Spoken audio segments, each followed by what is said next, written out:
The Bosque is such a special place in New Mexico, certainly in the Rio Grande Valley and in the Albuquerque area. It's part of who we are. It's a beautiful place. It's a place that's ingrained and woven into our history.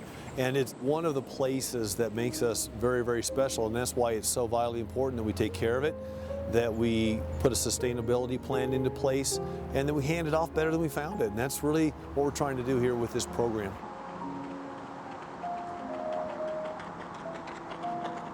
We heard from the community, and as we talked to the community, we were told consistently, I love the Bosque, but I don't feel very connected to it. I can't really navigate. I can't really understand how I get in and out and how I can do things there that don't damage it, but I can still enjoy it at the same time. And so what we started thinking about was a way, and we did a community-wide outreach, and we've done this for several years now, about what's allowable, certainly, but what do you want? And those are two different things sometimes. When we started, we came out with a possibilities plan, if you will, and it was actually, it was a list of all the things that could possibly happen. And it did the job. It created a lot of discussion. It created some concern. It created some folks that had really legitimate concerns about what it would be. It created some rhetoric as well, quite frankly. It created some folks that were talking about bulldozers and talking about putting roads through the Bosque and some things that weren't accurate, and a lot of that information got out there. And frankly, as our office and the city, even though we don't have a public relations group, we tried hard to get accurate information out there, but sometimes it got a little bit sideways. Because there were folks that had some concerns about the accessibility trail and about some of the things that we were talking about, we wanted to make sure that our staff was always available, that we would sit down and talk. I had meetings in my office personally with folks that had concerns.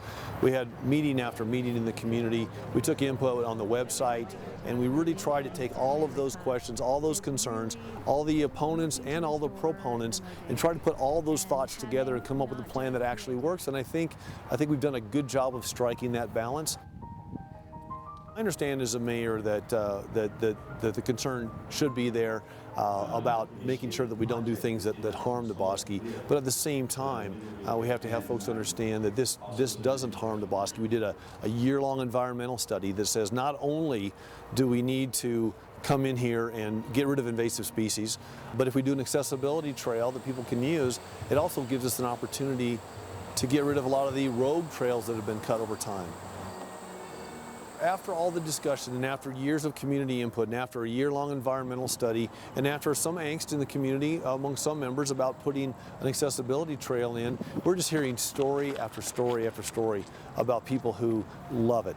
It ties in nicely with the surrounding environment, and they just like the fact that they're not up to their ankles in sand. They love the fact they can have a stroller, and one lady has been a really outspoken advocate for her and her friends that are in wheelchairs, and they just love rolling the Bosque, they call it. I've been using the new trail as long as it's been accessible, which I believe is since the end of February, early March.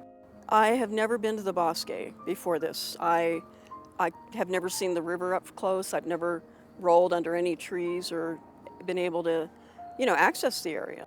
So the whole experience from, feeling physical to seeing what's above you, and the people that you meet on the trail are amazing too. I've had nothing but great experiences with chatting with people.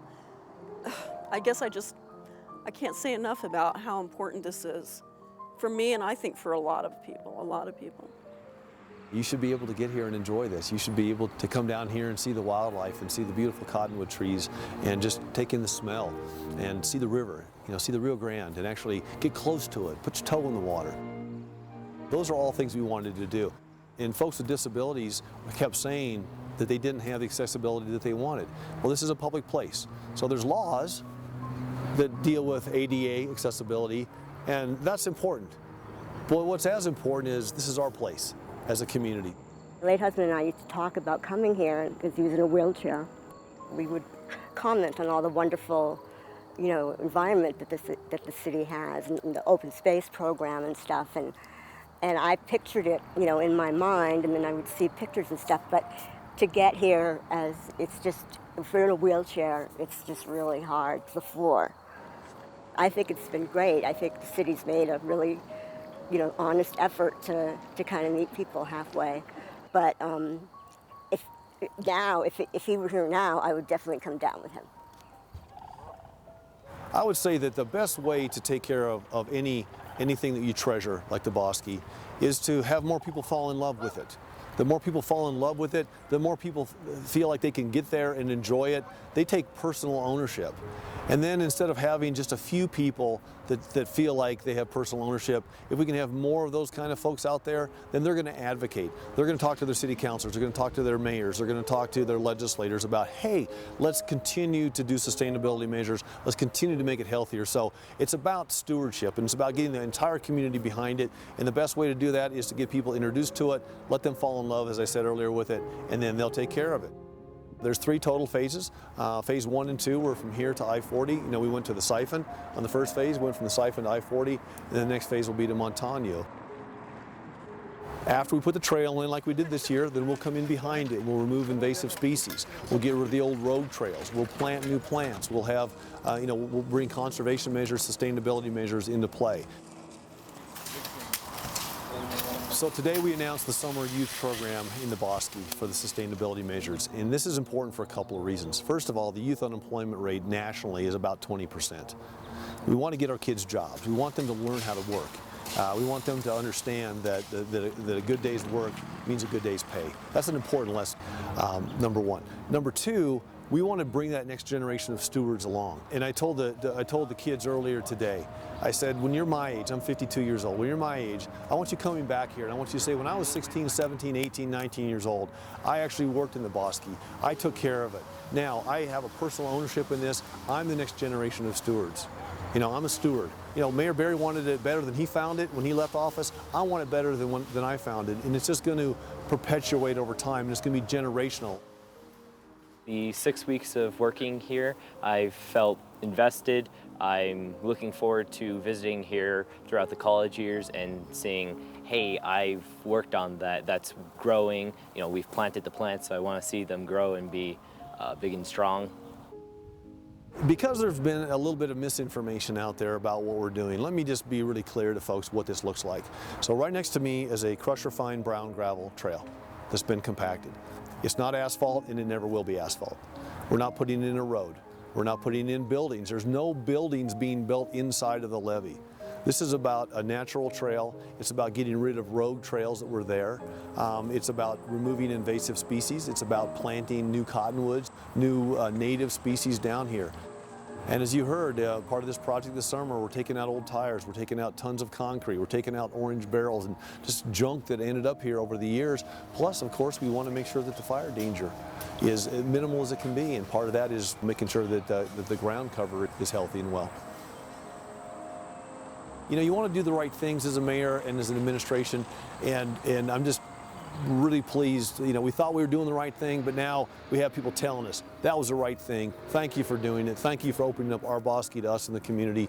And now I think we're going to have a lot of folks interested in helping us come down here and take care of the stewardship side of things as well.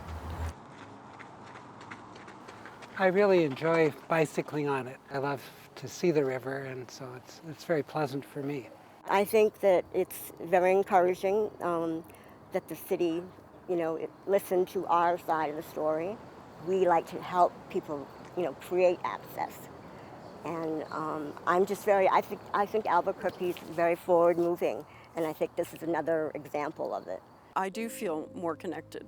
I've lived here for 7 years, and it really took until now for me to feel kind of like a citizen and a part of the city. This trail is the best trail probably in the state for accessibility. And it's the longest trail, it's the most natural environment. This trail needs to be publicized nationally, because this is what happens when something is done really well. That's my feeling. It's the best. Come down here and check this trail out. Bring your family, bring your kids, bring mom, dad, bring grandpa, grandma. Come down here, just check this out. You're going to fall in love with it. As a mayor, my hope is that you'll go out and advocate and help us really do what we want to do, which is have a healthy, sustainable Bosque.